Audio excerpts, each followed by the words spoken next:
Finish it. Ayan. Magiging fun to. Okay. And one day in 2018, By UST. Because I'm going to the Era store. Hi everyone! Welcome back to my channel. My name is Moira. And today is just a Sunday. Actually, medyo maulan sa labas. Sana hindi rainy season agad kasi hello, Feb pa lang.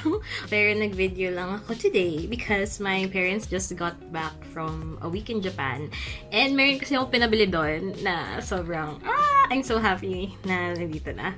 Because ito talaga yung gusto kong Christmas present sa sarili ko last year. But the thing was, out of stock siya, like sa lahat ng stores dito sa Pilipinas, and hanggang ngayon actually out of stock pa din. Kung sinabi lang pupunta silang Japan, sabi ko, oh my god, baka makabili na ako nito. And sobrang perfect timing niya kasi magagamit ko siya real soon. And it's this one. Tada! So it's the DJI Osmo Pocket 3 Creator Combo. Itong ginagamit ko kasing camera ngayon is the DJI Osmo Pocket 1. So I bought this back in 2019. And yeah, I'm finally upgrading. I feel like it's time na rin naman talaga. And what I love about this Pocket 1 is maliit siya, diba? Well, yun naman yung trademark ng mga Osmo. Pero medyo mahina kasi yung sound nito. And ito kasi creator combo. May kasama na rin siyang mga mic, tripod, and other stuff like that. Tapos ang saya kasi yung ito, yung screen niya, na pwede ka mag-shoot ng vertical or horizontal. Basta. Ito na lang kayo ng ibang tech video. Hindi ako magaling mag-explain. But I do want to unbox this. Okay, so it comes in this pouch. It's the camera! Oh my gosh! Oh my gosh! It's bigger than the Pocket 1. Yeah, this is the mic. I've never had a mic before. So, excited na ako para kahit malayo ako, maririnig niyo pa din ako. Separate pala yung memory card niya. So, this is 128 gig. Separate siyang binili. I think, hindi ko nga alam kung may ano ba ito. You just rotate it. Yan, nag-on na siya. Wow! Wow. Wow, that is so clear. Anyways, another thing why I love this is it also comes with a wide-angle lens, and your girl with short arms does need this. Wait, mag-record ako dito. So this is without the wide lens. This is with the wide lens. Kahit na nakaganito lang ako, okay pa din. Kita pa rin buong mukha ko. Amazing! Okay, so I'm filming from both cameras at the same time. So this is Pocket 1, this is the Pocket 3. Okay, lalagyan ko siya ng wide-angle lens. And then, naka-on din yung mic dito sa Pocket 3. So, I hope you can hear me. Try natin. So, this is, ganito ako magsalita kapag sa Osmo Pocket 1. Ganito naman ako magsalita kapag sa Osmo Pocket 3. Tapos, lalayo ako. It's following me. Layo pa tayo, layo pa tayo. Oh, masusundan na ako dito. Kasi naka-enable yung face detect. Okay. Rinig pa ba ako? Rinig pa ba ako? Rinig pa ba ako? Rinig pa ba ako? Okay, amazing. This is so amazing. I'm so excited to use this new camera for the next weeks, days, whatever. I'm so happy it's finally here. Yay! Hi guys, it's now, ano ba ngayon? Feb 27. It's a Tuesday and it's around 11 p.m. na. I just got done with doing my PowerPoint presentation because in 2 days, I will be having a talk at UST. Talk ba siya? Basta parang siyang presentation. Like, 7-minute presentation lang siya kasi yung gimmick is like 20 slides tapos 20 seconds each. So, it's a fun challenge. Dahil busy sa work, tapos kapag weekends din kasi nagpe-prepare ako minsan for this trip that I'm going to be going to in a few days din. So, medyo sabay-sabay lahat. So, ngayon lang ako nagka-opportunity to finally finish it. Ayan, okay.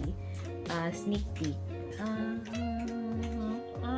Pero, actually, wala pa akong script. So, baka bukas na lang yun. The day before the presentation ko pa lang siya gagawin and pa-practicein. This is life when you're a working girl na nagsa-sideline. It's the night before and magpa-practice na ako. Ita-time ko sarili ko. I need to be able to finish this in just 7 minutes, yung buong talk. Which medyo mahaba yung script ko, pero sige, practice tayo!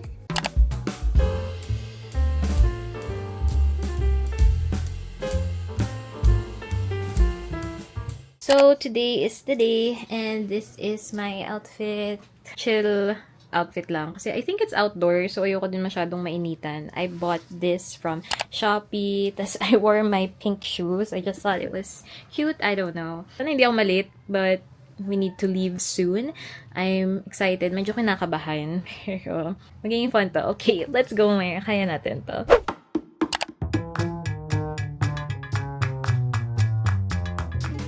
Content about architecture, design, and lifestyle. Been featured in magazines and publications, calling her one of the content creators we should definitely look out for as aspiring architects.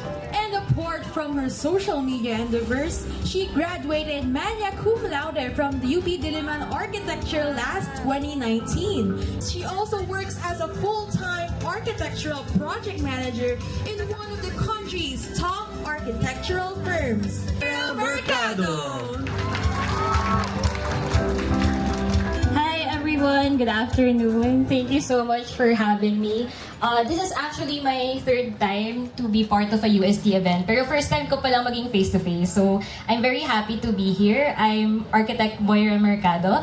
And today, I am going to be talking to you about why I'm glad that architecture is not my one true calling. It's what do you want to be when you grow up? I'm sure lahat tayo natanong na to at one point in our life. Siguro yung iba sa atin, bata pa lang, alam natin na gusto nating maging architect. Pero may iba na hanggang ngayon nagtataka pa din, bakit nga ba ako nag-architecture?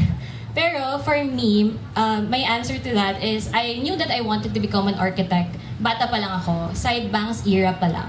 Develop a lot of other interests too, and that one for me was YouTube. So this was the first ever vlog that I watched. It's by Bethany Mota. I really loved and enjoyed the performing arts. So sabi ko din, what if pursue na lang ako ng career sa performing arts? Kasi sabi ko, parang ang hirap. And then, ano ba yung chance na I would be on stage and I get to talk or perform in front of a lot of people? Parang malabo. And one day, in 2018, I decided to post a vlog, and it's all about showing my experience during Hell Week in UP Archi. And some people may find vlogging as trivial or corny, but to me, it really created so many amazing opportunities. Like, I literally would not be standing here today giving talks to different colleges and universities if I didn't start my YouTube channel.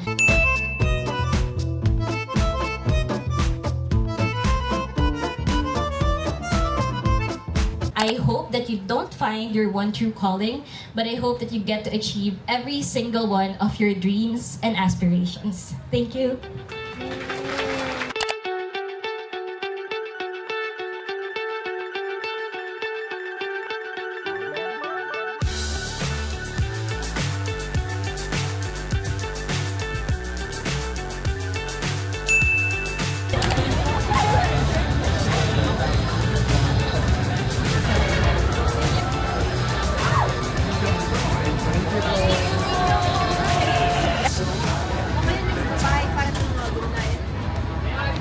Guys, kakatapos ko lang sa talk dito sa UST Archi. Nag-vlog ako. Kasama ko parents ko kasi pares silang UST. So, in-invite ko sila. And yan, muntik pa akong malate dahil traffic doon sa may isang gate. Pero buti umabot ako kasi ako yung first speaker. And it went well naman, I think. Teka, baka maka-copyright ako. May sumasayaw.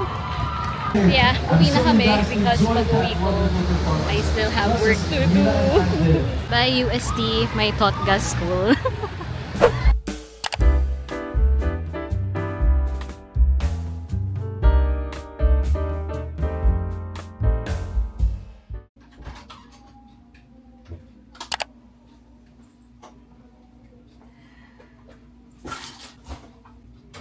I just got home from work and I can't calm down because I'm going to the Eras store.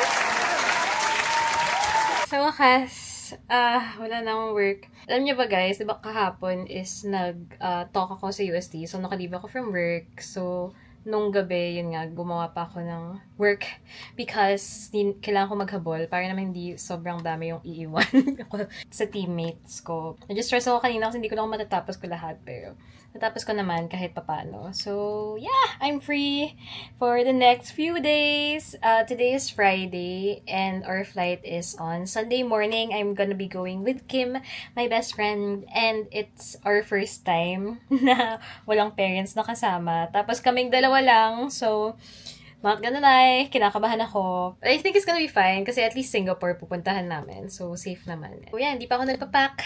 Hindi pa ako nag-dinner. Hindi ko pa naayos lahat ng kailangan ko. Good morning, guys. Wait, may pimple patches to na heart, if you're wondering. Pero anyways, it's around 9 a.m. and I've actually been up since like, feeling ko nagising ako mga 5:30.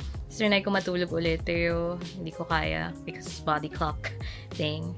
And I've just been trying to fix my clothes and stuff. I really need to start packing kasi mamayang madaling araw, kailangan pumunta na kami ng airport.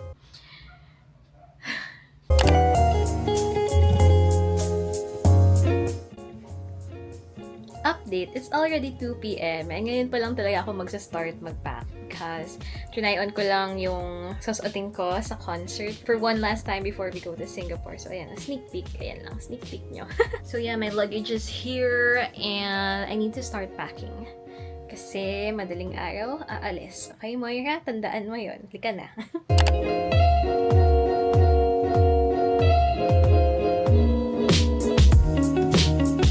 So, bale wala yung time-lapse ko kasi inulit ko lang din yung pagpapack. Late ko na na-realize that I own these like organizer thing. So, yun, nirepack ko na lang. And, yeah. Tapos dito sa kabila yung other toiletries and other stuff. Actually, 12:30 a.m. na. Buong araw lang ako nagpapack and unpack and pack and unpack. Ewan ko, hindi ko alam kung bakit ganun katagal. Pero yun, gulat din ako na puno ko pa rin yung maleta ko. Nakakainis. Pero, yeah. So, yeah, just finishing up, getting ready. Because we need to leave mga 2:30. Oh my God, God.